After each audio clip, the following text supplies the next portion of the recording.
Coming up on Mountain News this morning, Kentuckians prepare for a difficult choice as a controversial amendment will find its way on the ballot. And it takes a team to build towards championships, just like how UK basketball made its way to the mountains to help build homes. Dedicated to Eastern and Southern Kentucky, this is WYMT Mountain News This Morning. Good morning, I'm Addison. We are cruising past 5:30 this Monday morning, and let's send it over to meteorologist Tim Drawbridge for a look at our hot and steamy forecast this morning.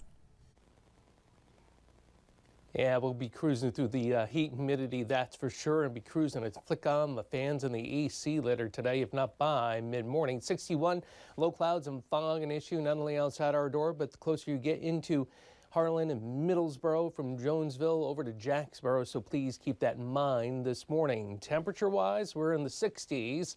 64 up your way at Ashland and Moorhead, mid-50s at Clintwood to 59 at Jonesville, 65 at Harlan and 63 at Jacksboro. Satellite weather composite, nothing's going on. High pressure, it's right on top of us, providing the heat and also the increase of humidity, and we're going to be flirting with record highs over the next several days. We'll fall short today with a high of 90, but I think we're either tying or breaking the record high over the next couple of days. All those details with the ARH First Alert 7-day forecast coming up in a few moments. Madison?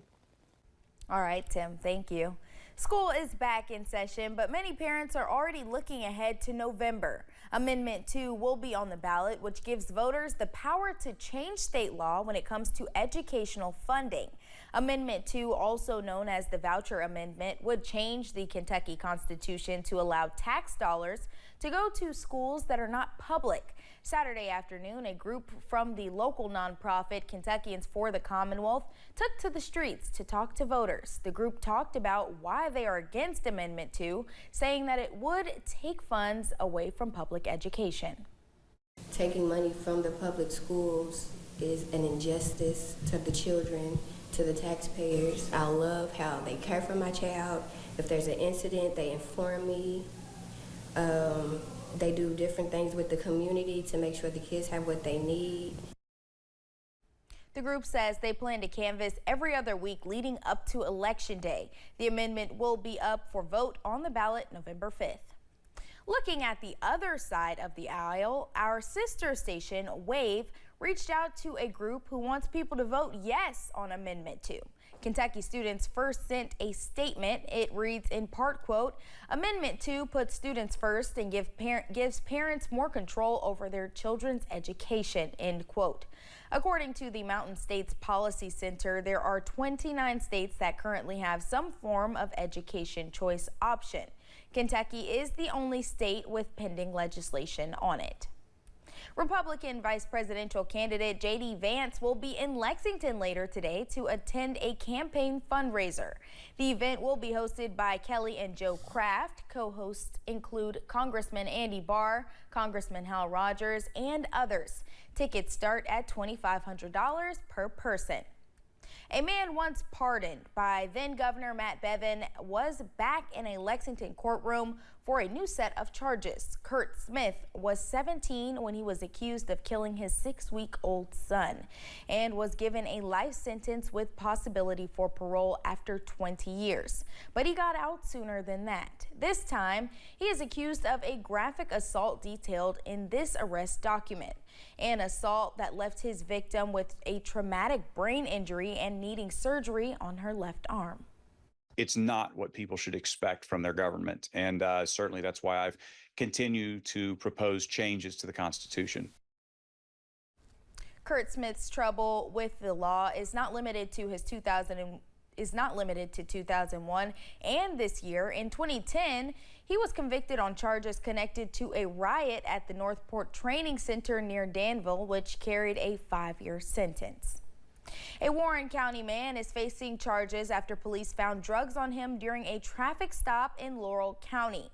Police pulled over 47-year-old Dennis Addison of Bowling Green Thursday. The arrest occurred approximately 10 miles away from London. A canine was utilized to search Addison's vehicle and suspected hydrocodone was found. Addison was taken to the Laurel County Correctional Center. A Floyd County woman is facing charges after police found drugs on her. The incident came about when Rosn Hamilton reportedly made a turn without using her signal on Monday. When police asked her if she had anything illegal in her vehicle, she said she did not. After she got out of the vehicle, police found gabapentin, oxycodone, Xanax, and other paraphernalia. Hamilton was taken to the Floyd County Jail. A hazard man was arrested after he reportedly violated a grave. Deputies with the Perry County Sheriff's Office were called out to 145 Happy Hill Lane about a potential trespassing incident 2 weeks ago. After police arrived, they found Richard Feltner, who had reportedly tried to dig up his father's grave at the Rest Haven Cemetery. Police later observed there had been approximately a 2-foot hole that was dug up. He was taken to the Kentucky River Regional Jail. Another mobile disaster recovery center is coming to Knox County.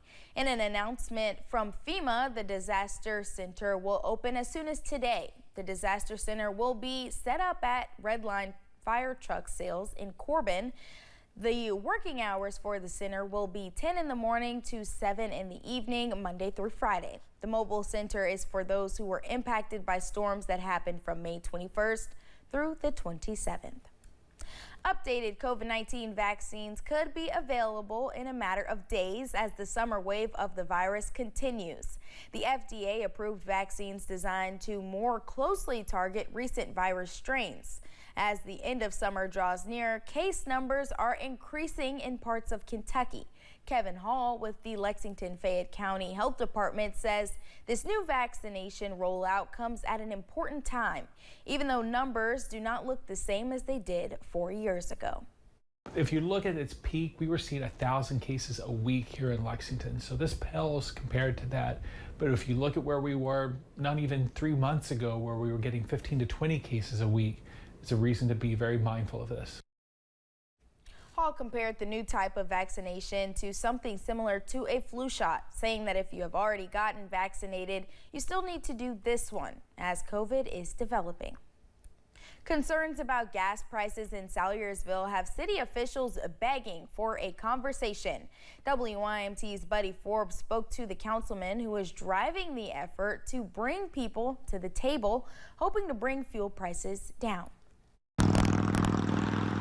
City officials say Salyersville's drivers are running on fumes. Rumblings about it, they're just upset about it. They have to pay, a lot out of their check, Times are hard. Wondering why the county with the state's highest unemployment rate is also seeing the most expensive prices at the pump. Hardworking people here, and you got people here in town and that, work in town. They can't go out of town and get gas, and it's just bad. With gas prices at the stations in city limits fluctuating between $3.37 and $3.41 per gallon, while neighboring communities 10 miles away are getting the same gas for more than 20 cents less. I asked the mayor to send a letter out to the owners and representatives of the gas companies here in Salyersville. And he sent a letter out and invited them to a city council meeting to address our concern. But no representatives for the gas stations showed up to the meeting, and city council member Paul Montgomery says he is now more fueled up than ever to get a response for his community. Nope, he sent the letters out, they received the letters, and no response back from no one. He says it is unfair to the people of Magoffin County to blindly pay more without knowing why. I can understand if there's underlying factors, but to just for us be 30 cents higher than 15 miles down the road, that's just wrong. But tell us why. So he plans to keep pumping. For the information, in Magoffin County, Buddy Forbes, WYMT Mountain News.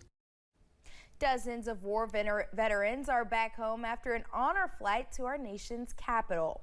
Honor flight began in Kentucky about a decade and a half or so ago for World War II veterans to have the opportunity to see memorials made for them. It is now expanded to include Korean and Vietnam veterans. On Saturday, nearly 70 vets got a first-class tour of the city and the memorials and numerous honors and accolades all day. Many of the vets say they had never seen these memorials, and while it was a joyous day, it was also a very emotional day for many. It's been a wonderful day in my life, and to come back to this brings tears eyes. The guys that didn't get to experience this, who made the ultimate sacrifice, they didn't get the chance to do this. The group saw the Korean, Vietnam, Marine Corps, and 9/11 memorials along with the World War II memorial. The day ended with applause and Thanksgiving from family and friends at the Bluegrass Airport. A popular team dressed in blue was helping build homes in Perry County Friday. WYMT's Chandler Wilcox tells us how that beloved team is looking to invest back into the state. Today's been a really fun day because the Kentucky Wildcats is helping us build our house. Making the trip from Lexington, Kentucky basketball players and coaches came to Perry County. They partnered with the Housing Development Alliance to help build homes. No, this isn't a regular for me, but I'm enjoying it. I'm learning a lot. They rotated between 4 homes. With one particular home, they spent a lot of time framing, hammering in nails and raising walls.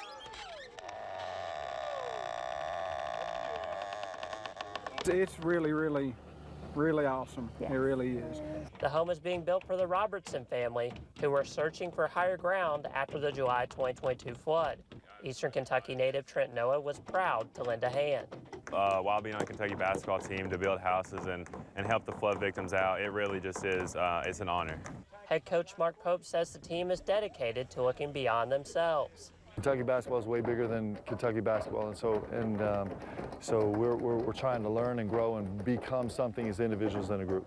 They look to continue serving the community. You know, we're going to be doing it all year, doing a bunch of different things to help out people and reach out with the community. Making a difference beyond the basketball court. In Perry County, Chandler Wilcox, WYMT Mountain News.